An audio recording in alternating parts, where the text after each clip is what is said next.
para entender qué es lo que pasa en una columna corta, primero debemos entender qué tipo de muro estamos utilizando si hablamos de este sistema. Bueno, primero, tenemos dos sistemas, uno que es el de muro portante y otro el de tabiquería. Lo conocemos muy bien. El primero, de muro portante, es donde el muro de ladrillo está confinado a lo que es la estructura, sea columnas, vigas, y todos trabajan como un solo elemento estructural. Quiere decir que estas cargas que son aplicadas por el edificio, la carga de servicio, la carga muerta, el mobiliario, las personas que van a estar en el edificio, los mismos materiales que se han utilizado en el edificio, también va a ejercer resistencia, va a ejercer una presión sobre el muro de ladrillo, porque todo esto trabaja de manera estructural. Estamos hablando de un muro portante. Ahora, si hablamos de tabiquería, en tabiquería lo único que trabaja como estructura es viga solera o vigas en general y las columnas. Estamos hablando de un sistema aporticado y el muro que está en el medio es un muro que no resiste cargas. ¿Qué tipo de materiales utilizamos para poder construir un muro de tabiquería o un muro de separación? A veces le decimos también. Utilizamos lo que es pandereta, utilizamos lo que es panderetón. En algunos casos, algunas zonas utiliza también el blocker, pero bueno, de eso ya hablaremos en otra capacitación. En esta edificación, como podemos observar que está todavía en pleno desarrollo, quiero que identifiquemos bien cuáles son los muros que se están trabajando. Primero, si vemos un muro de este tipo, estamos hablando de un muro portante por muchas características. Primero, es un muro cerrado. Segundo, este muro tiene un completo anclaje con lo que es la estructura en sí. Tercero, es un muro que tiene continuidad. Entonces podemos asumir que es un muro portante, un muro que resiste cargas.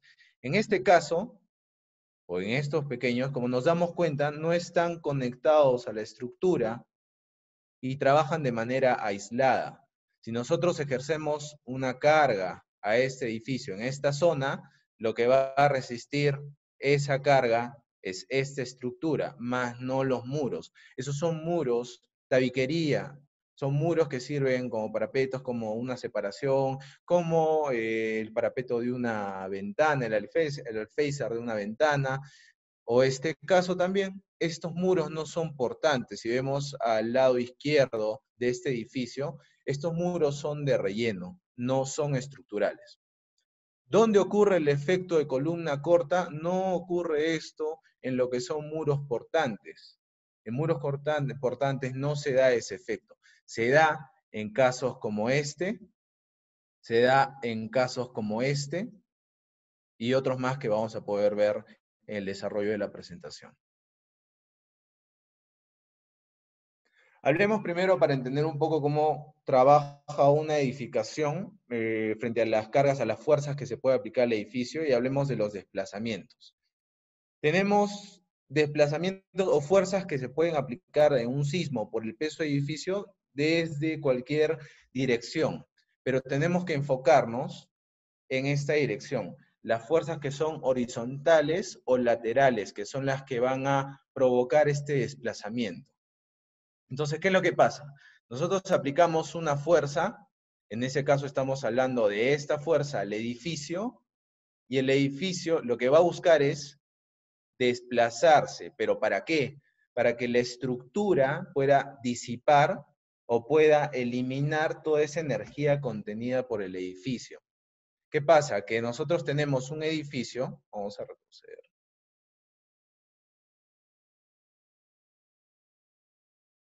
Este edificio que tiene ya un peso está anclado al piso, y cuando nosotros queremos aplicar una fuerza, el edificio va a poner resistencia a moverse.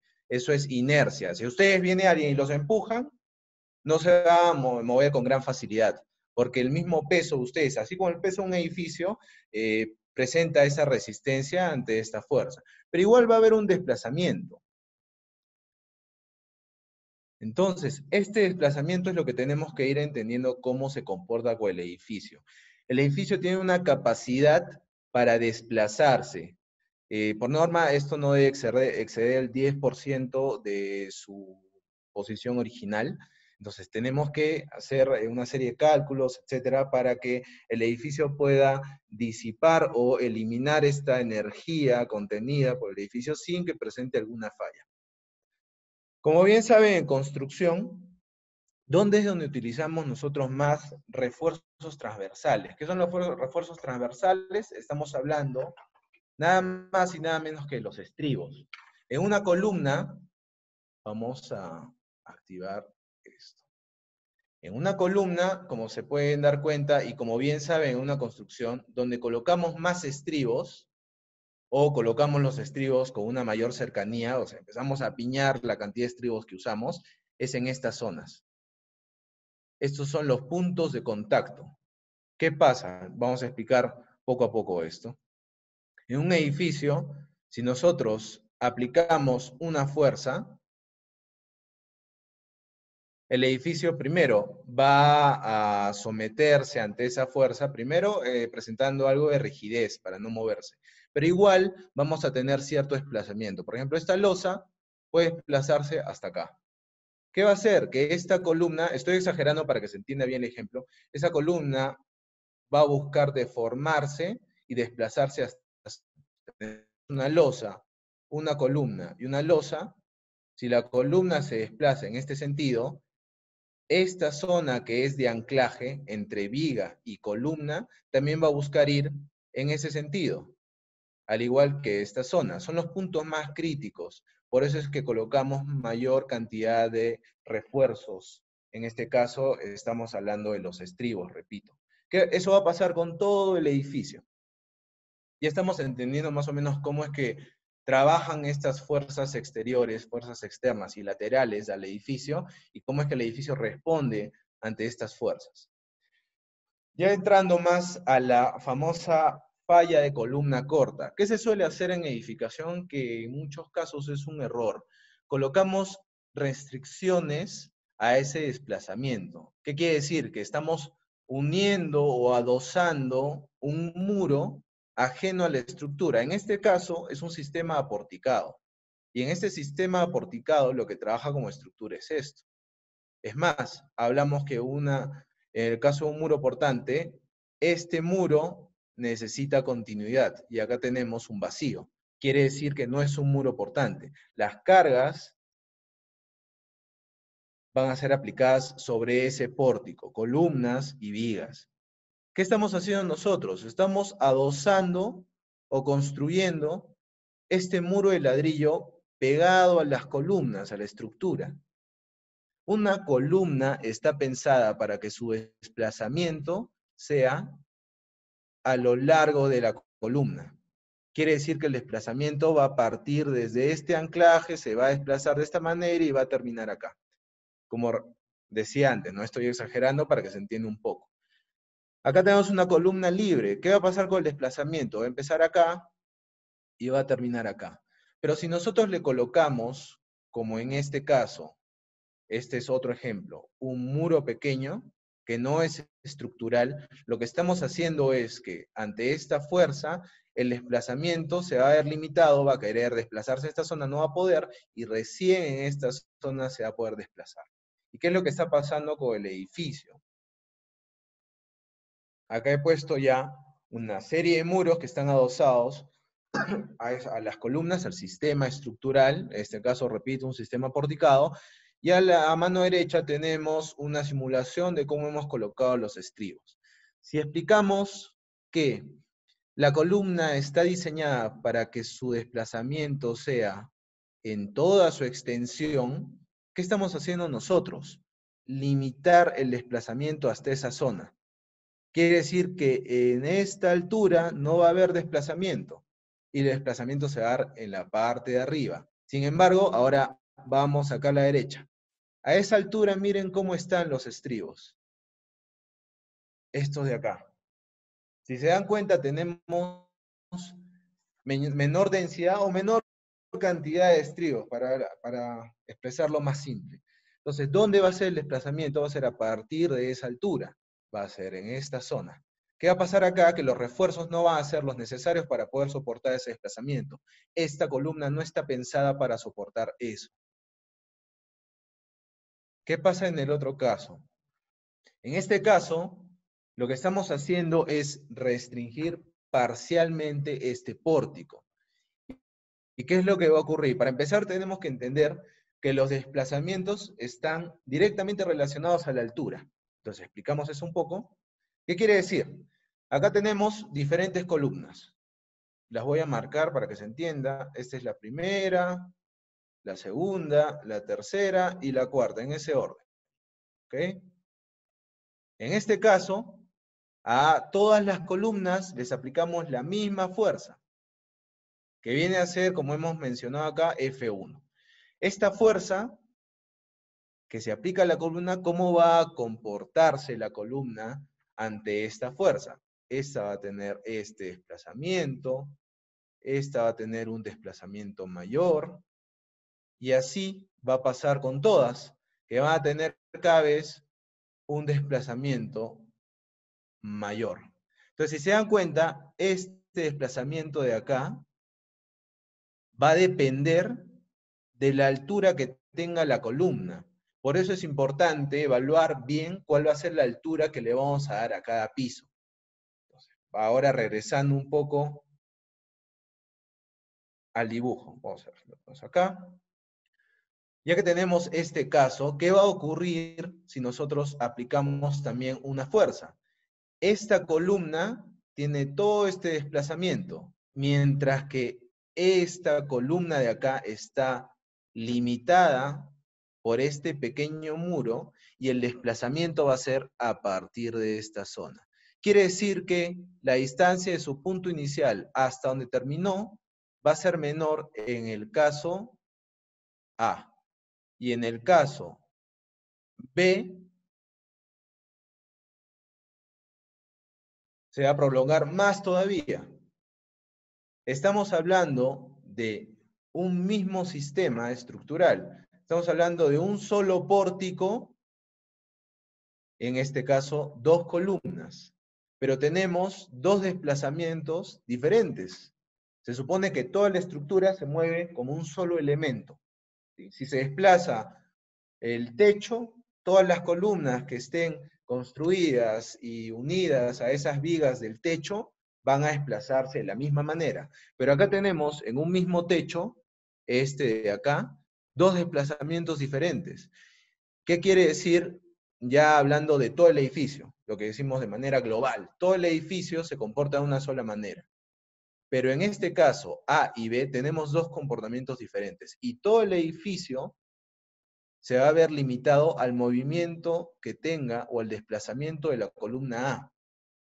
¿Y qué pasa si ejercemos más fuerza en la columna B? Esta va a fallar en la zona donde esté más débil, en este caso, este punto, porque tenemos menor concentración de estribos. Vamos a hablar de un edificio en este caso. Primero acá tenemos algunos ejemplos de lo que pasa y cuál es el efecto de columna corta. Este es un ejemplo de Pisco, el terremoto, es un colegio. Miren cómo ha fallado esta columna, porque está totalmente adosada, vamos a marcarlo, lo que es la columna al muro. Y esto puede evitarse de muchas maneras, pero igual acá podemos observar que está totalmente adosada y entonces estamos restringiendo todo el desplazamiento que posiblemente de esta columna en este sentido y estamos partiendo de acá. Estamos evitando que se comporte tal como se ha planificado. Igual acá, estas son las fallas que se presentan, justo es en la parte libre, porque es la columna que se va a desplazar. Es como una nueva pequeña columna, mientras que la columna se había pensado, digamos, de 3 metros para un colegio, estamos dejando solo que trabaje de manera estructural o trabaje respecto al desplazamiento esta zona, porque esta zona no se va a desplazar ya que está limitada por ese muro. Continuando, acá tenemos otro ejemplo. Si vemos bien la foto, por la altura, al fondo podemos ver algunos edificios, como estos de acá, este de acá, y vemos la altura en referencia a los otros edificios, estamos hablando de un estacionamiento. ¿Qué se suele hacer en un estacionamiento? No se colocan muros, son casos muy raros donde se colocan muros, a menos que el edificio demande que coloquemos muros. Pero siempre es un trabajo aporticado, es un sistema de columnas. Entonces, estamos hablando de columnas. Esta columna, la A y la B, están pensadas igual que la C. Pero ¿qué pasa con esta de acá? Está restringida por este muro. Quiere decir que su desplazamiento en esta columna va a ser así. Sin embargo, en esta solo estamos considerando esta columna corta. ¿Qué va a pasar? Que la falla se va a presentar, como vemos en la foto de la derecha, en esa columna corta. Acá vemos algunas fallas por el desplazamiento que se ha dado forzado, pero estas columnas han presentado resistencia y se han visto limitadas por el movimiento o el desplazamiento que puede hacer esta pequeña columna. Ahora, ¿cómo podemos evitar este problema? Este es el mismo ejemplo que hemos visto anteriormente, solo que estamos ya viendo más columnas, y lo que podemos hacer es dos caminos. Uno, o le damos más rigidez, o seguimos pensando y dejando que la columna se desplace como estaba planificada. Esta primera opción es para darle más rigidez. Entonces lo que hacemos es reforzar con muros en los bordes libres de la columna corta. ¿Qué va a pasar acá? A ver.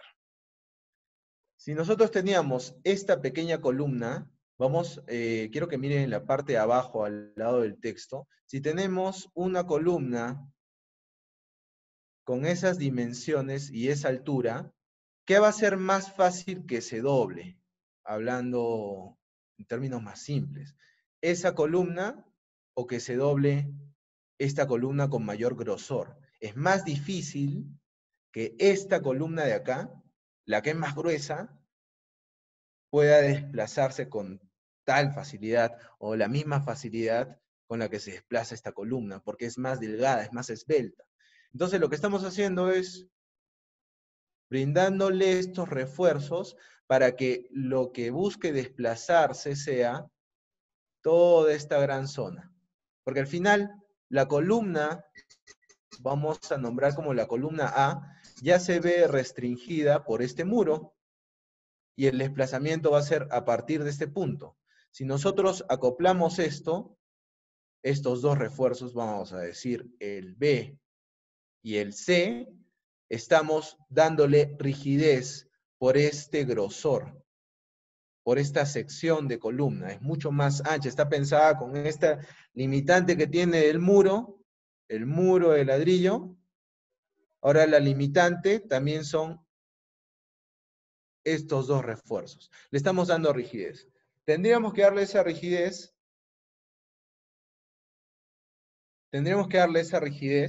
a todas las columnas.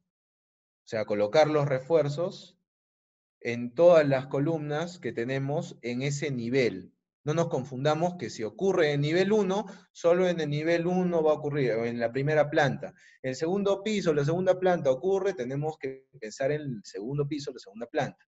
Entonces, tenemos que colocar refuerzo a todo el primer nivel o el nivel en el que se dé.